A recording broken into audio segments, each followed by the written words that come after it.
the art teachers and I have been going back and forth sharing these really cool environmental artists that make art using the space around them and natural materials.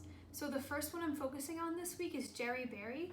He's an Irish landscape artist who talks about how he uses circles and lines in the natural landscape to create artwork. Sally J. Smith does a variety of different types of art. She does fairy houses and also those same type of environmental sculptures. And of course, Andy Goldsworthy, he's a British sculptor and photographer. He takes pictures of the artwork that he makes.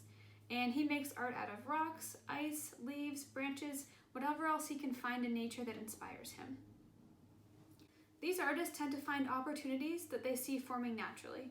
For example, using the reflection of the lake water, perhaps, sticking sticks in it, and then having it appear as double because of the way the water is reflecting on the sticks.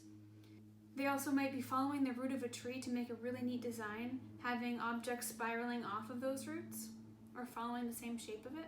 They see the spaces between two trees and decide to put branches between them for a laddering effect, and they're really figuring out how to play with the space around them. So you can do this at your house, on your sidewalk, or wherever you go to get outside. In my yard, I have this weird cement spot, so I saw it as an opportunity to fill that space and follow the shape that it created to make a design. But I'll walk you through some ways to get started, but there's certainly not one perfect way to do it. Wherever you're inspired and however you want to do it, it really is best. So start by collecting materials in nature that inspire you, and work in any outdoor space that you can and see what you can come up with. With these objects, I'm going to start by putting something in the middle and working around it in a circle going outwards, kind of like a mandala.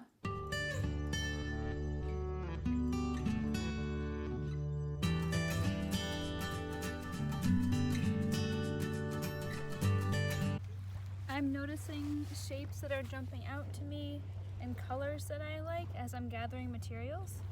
This one looks like a heart, so I think I'm going to hold on to this one. I'm seeing a lot of these little guys today. So I've gathered some materials with some help from my roommate too, and we grabbed things that jumped out to us that we picked some things that had the same colors. I picked some things that I noticed might fit well together, like they kind of fill each other's spaces, and some different colors that jumped out to me and some textures. I'm starting to notice how all my objects are fitting together. This seems to fit perfectly right in this space. And I think I'm going to build off of this, starting with some larger rocks and getting smaller. Maybe I'll make like a swirl with it.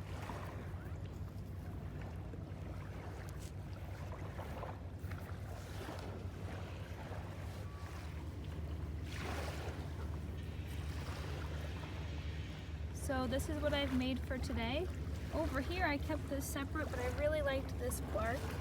And so I made kind of like a little flower pot with birch and some greens that I saw. And then I made a design going from biggest to smallest with these purplish rocks.